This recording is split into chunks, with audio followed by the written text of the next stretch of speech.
Hey guys, welcome back to Büdgét with Mars and Neeter. This is part 4 of the Blackbird Film Festival road trip that we took back in 2018. In this episode, we're going to wrap it up with a phobia-filled excursion in Kentucky, and we'll get final pointers on this particular road trip. Just to briefly recap on what happened in episode 3, we finally made it to the film festival, we made it to Niagara Falls, and now we're headed back down to Mammoth Caves in Kentucky. And then from there, we're going to be headed back home. So this is the final installment of the Blackbird Film Festival road trip.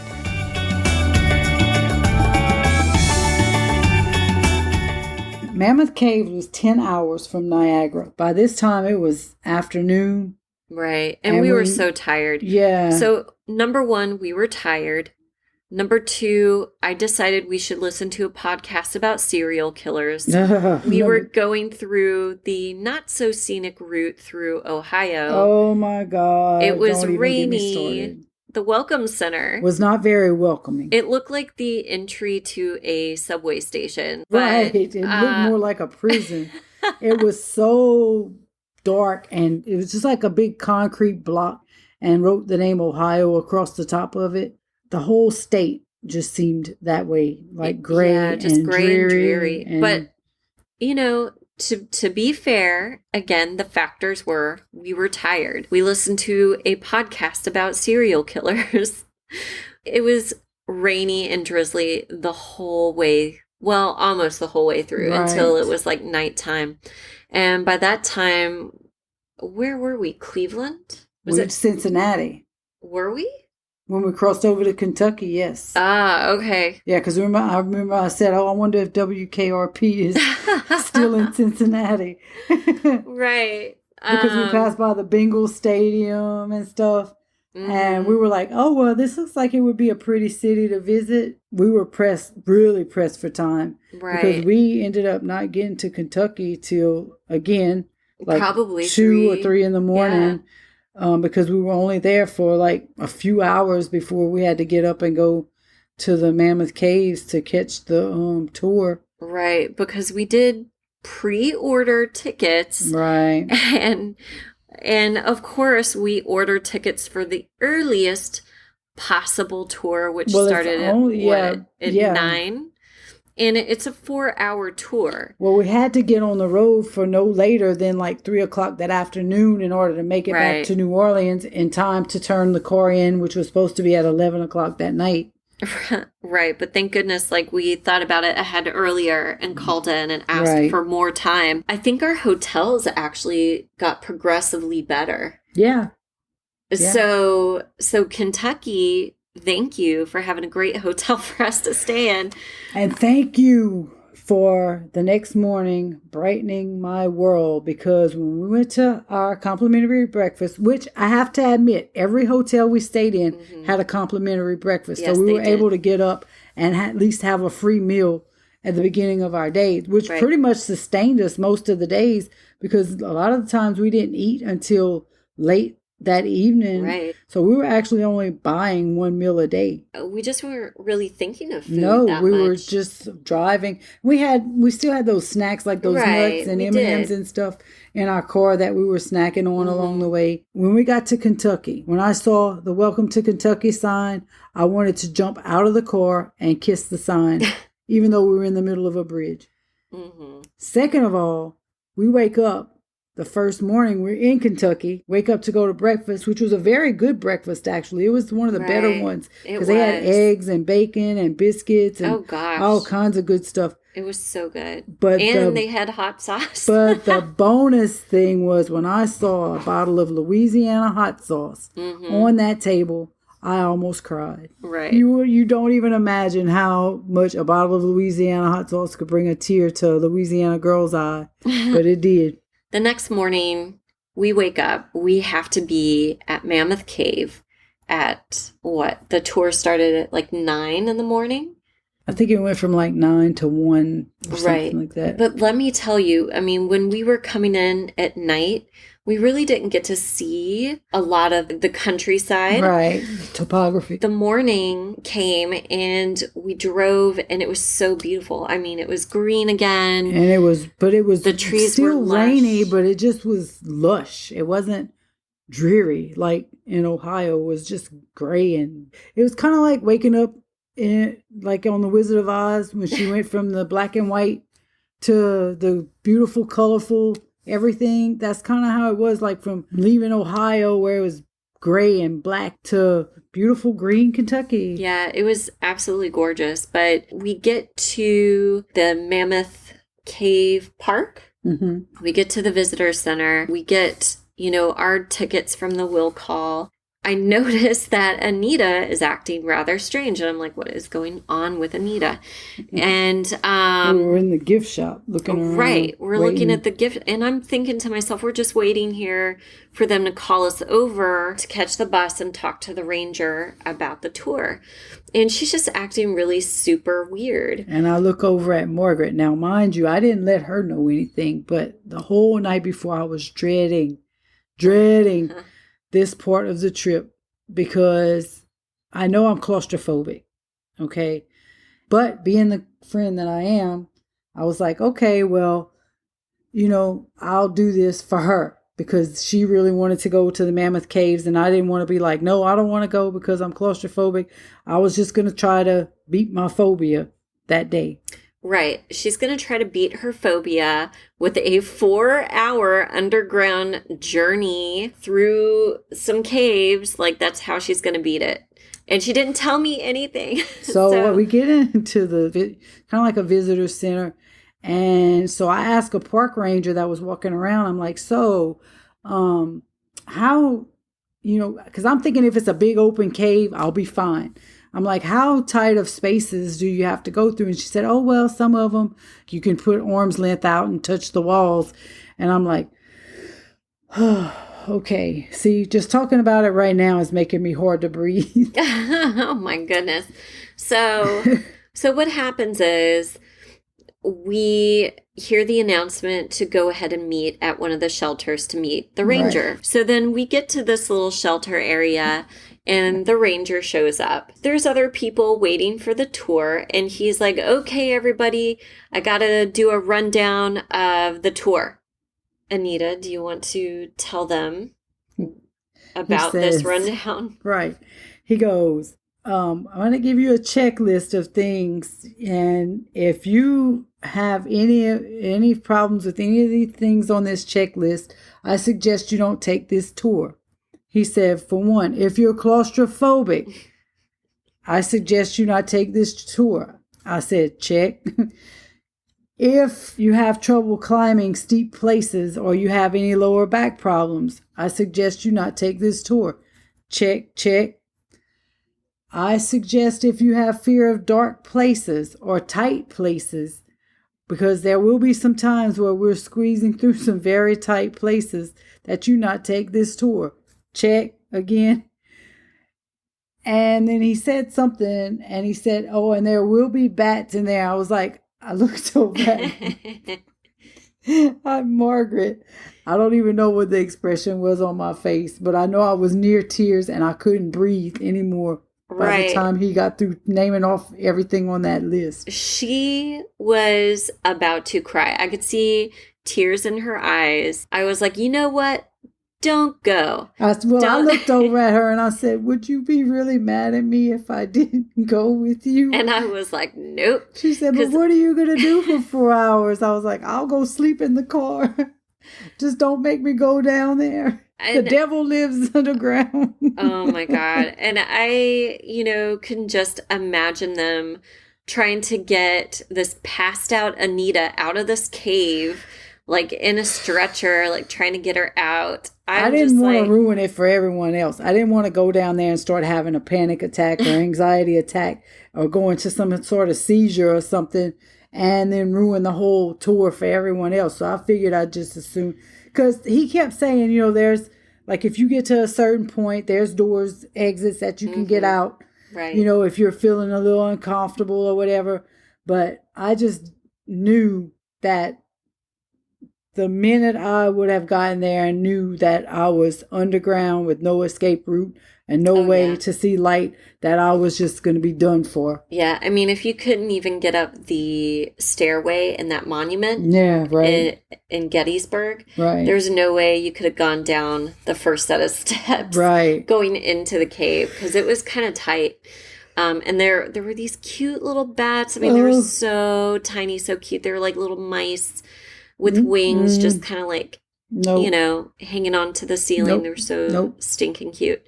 It was so much fun. I absolutely enjoyed it. I can understand, for anyone who is claustrophobic, that it wouldn't be the most ideal excursion that you could possibly take. And again, the guy was right. If you cannot get up steep inclines, don't do it, because there were definitely some points when we were going down into the caves and having to go up these steep inclines, and there was railing that you had to grab onto just so you wouldn't slip down. But it was so beautiful, and it was just expansive, but it was really neat. I highly recommend it for people who don't mind caves, love stalactites and stalagmites. I thoroughly enjoyed it. The ranger had some really interesting stories, and I don't want to give those away, because if you go on the tour, he might tell you those stories. And I think we took, did we take the grand tour? The grand chamber tour or something? Something like that. But again, it was a 4-mile hike, pretty much 4 hours long. Well, they better be thankful that I didn't go in there, because I tell you, my nerves were so bad, my gut started bubbling. And they better be glad that I didn't wind up in that cave with them, because it would have been nothing nice if I would have had the bubble guts and no way to get to a bathroom. Oh, there was a bathroom. It would have been a disaster blaster. A master blaster disaster if I would have ended up down there. Even just going into the museum had me feeling claustrophobic. Like, I went to the restroom and went in the car and literally cried for like 5 minutes because my nerves were so bad. And honestly, the tour that we went on, it wasn't one of those highly adventurous tours where you can actually get a park ranger to help you go through the tinier crawl spaces. No way, Jose. But you can take those types of, I guess, research tours. They don't do a lot of that with just like regular old folks. But the ranger was telling us that some of the crawl spaces, you have to be a certain chest size. Like, you have to be smaller than a certain chest size to actually fit through some of these like spaces. Glad I got a big chest. And a big all the wrist. Well, my butt would be hanging out, because that's it's not my chest size that's big, it's my booty size. Be like Pooh trying to get in a rabbit's hole. I know, they'd have to yank me up on my ankles. But anyway, there's an adventure for everybody, is what I'm trying to say. Right. Now, I'll go up a mountain. I'll go ride roller coasters. I'll do anything within limits. Like, I'm not doing anything life-threatening. But, you should tell your friend if you're claustrophobic. I mean, I'm just going to have to throw that in there. Right. You should probably tell them so they don't wonder what the hell is wrong with you when you give them that big doughy eye with tears brimming at the edges. I mean, I was like, what the hell is wrong with Anita? She's acting so weird. There were some people in there, and they should have left. We would stop, and the ranger would say, okay, there is an exit there, so if you don't think you can handle it, you should leave. The people that were behind me were like, my heart is racing. I think my breathing is getting shallow. And I'm thinking to myself, girl, if you pass out, I'm walking over your body. I'm keeping on going. And you see, I didn't want to be that person to a person like her. That would just be like, oh, well, this stupid girl we'll let here. the emergency rescue people come and get you. I'm not stopping. Lovely. Don't you want a friend like that? I got your back, unless we're in a cave. Right. After Mammoth Cave, like I get back, I'm looking for Anita.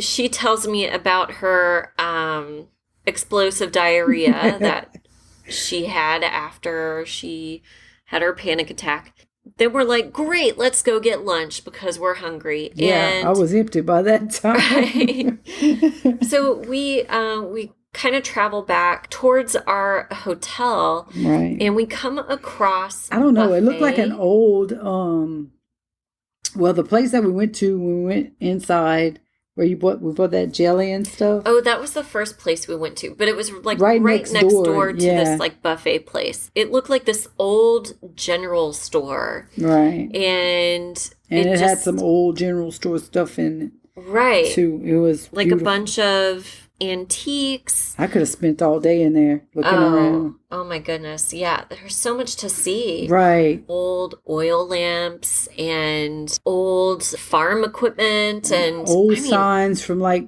old Coca-Cola signs and signs for like different like gasolines and then there was like a grocery part of it where they sold like different types of Kentucky bourbon fudge, and which we definitely got some of that, and like Amish jams and Amish salsa. I didn't know Amish made salsa, but they do, and we bought it. Some Amish toe jam. Right, the toe jam. That was pretty funny.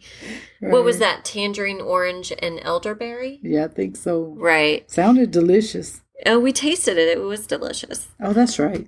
We brought some home for Chase and Jacob again. And we bought them the salsa because it had corn in it. Yeah, that's a different story. We'll get to that later. But so we go to that old general store. We buy some gifts for the family, whatever, and friends. And we went to the buffet, and it was the best meal that we had. Oh, Oh, besides the hibachi in Cortland. Right. But this place, it was a buffet. They had like a salad bar, but the hot bar, oh my God, all the Southern comfort food that you could imagine was Mac there. And cheese, fried fish. Oh my gosh, apple pie. Oh my goodness. It was so good. I was in heaven. I was like, I'm back south again. I'm below the Mason-Dixon line. Yes. Hallelujah. Cave City was actually not a city. It didn't look like it. It looked more like just a town. Right. That was. Yeah, it was more rural. Rural, yeah. Mm-hmm. So was the restaurant. It was a rural restaurant. Wasn't anything fancy by any means. You could tell it had been there for years and years. Right. The food was amazing. One of the better meals that I had the whole trip. For sure, my tummy, there was say like SpongeBob, there was a party in my tummy. So yummy, so yummy. You know, when we're coming back through Kentucky, I mean, the whole time we did not want to go back home. We're talking about, more road trips, which is actually when we were talking about making the show. We really wish that we had more time coming down and getting back home. But we were just trying to make it on time and trying to turn in the vehicle so I could go back to work the next day. And again, we didn't turn in the vehicle until Wednesday morning at 4 in the morning. 4, and she had to be at work at what? 9. 9? Yeah. I don't know. It was really early. It was really early, and I pretty much did not sleep.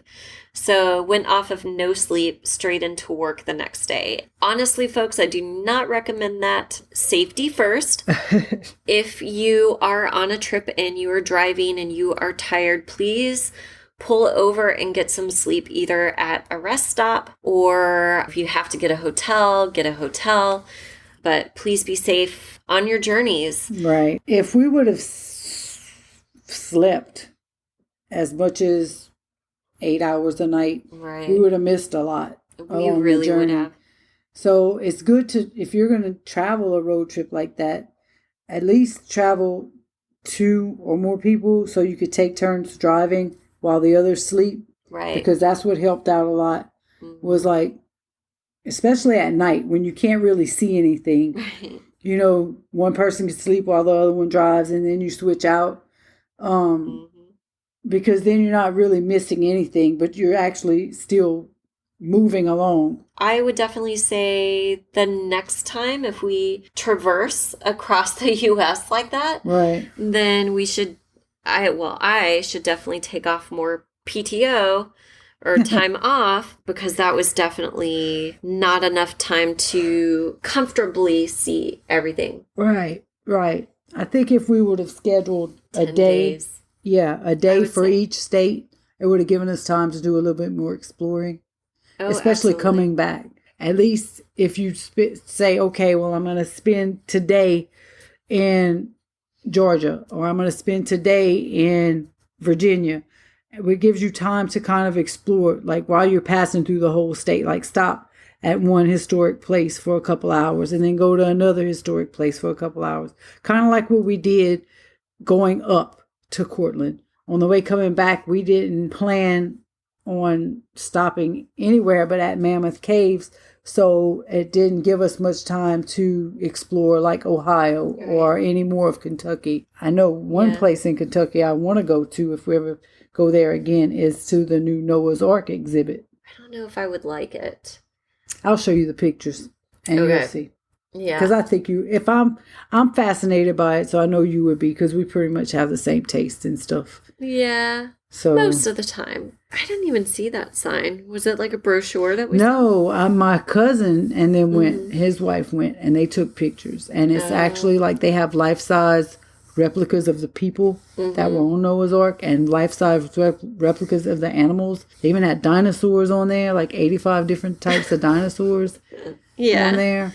So, I mean, I'll show you the pictures. Anyway, that was our rundown. Do we have anything additional to say? Any tips? I wish we would have like booked our rooms and stuff sooner, not wait till the last minute. I'm just spur of the moment type person. Like before I even moved here to New Orleans, when I was working at the casino, I'd always keep a duffel bag packed with essentials like toothbrush, so like little sample things. And on my days off, if I wanted to go somewhere, I would just like throw a couple of outfits in a bag and jump in my car and go.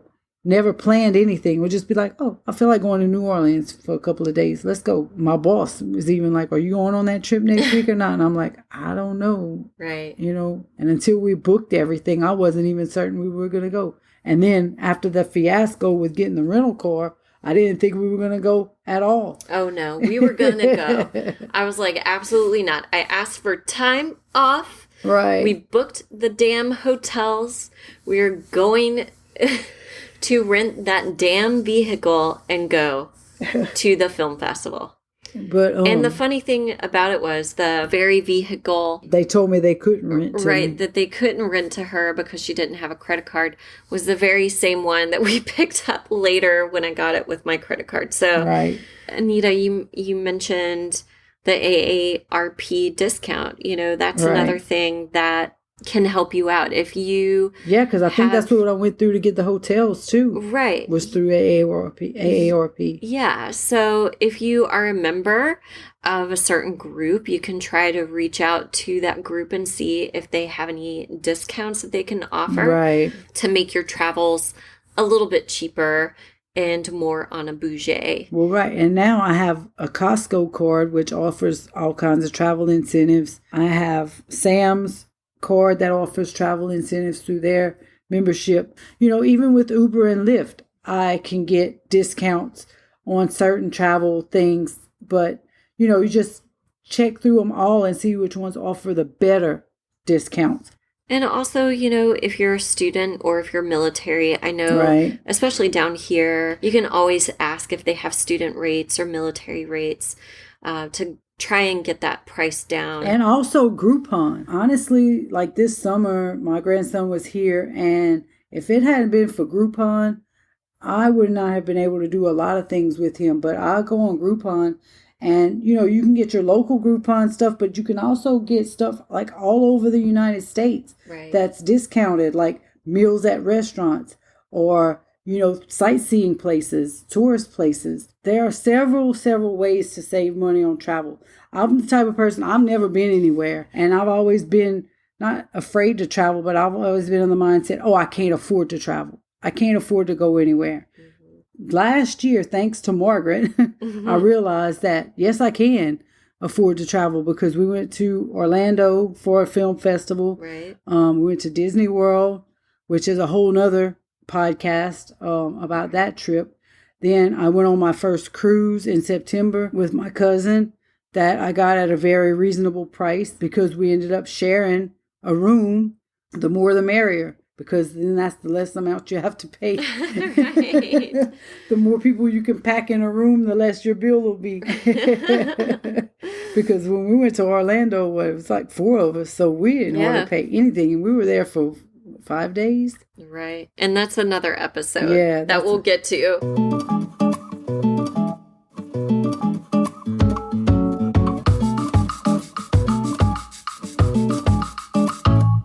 That's it for this episode of Büdgét. If you like what you hear, please subscribe and join our social media communities. We'd love to know your thoughts, and even if you've had any experience road tripping and enjoying life on a budget.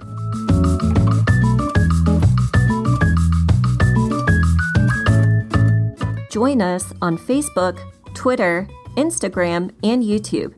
Until next time, guys, be well and be kind to your fellow humans.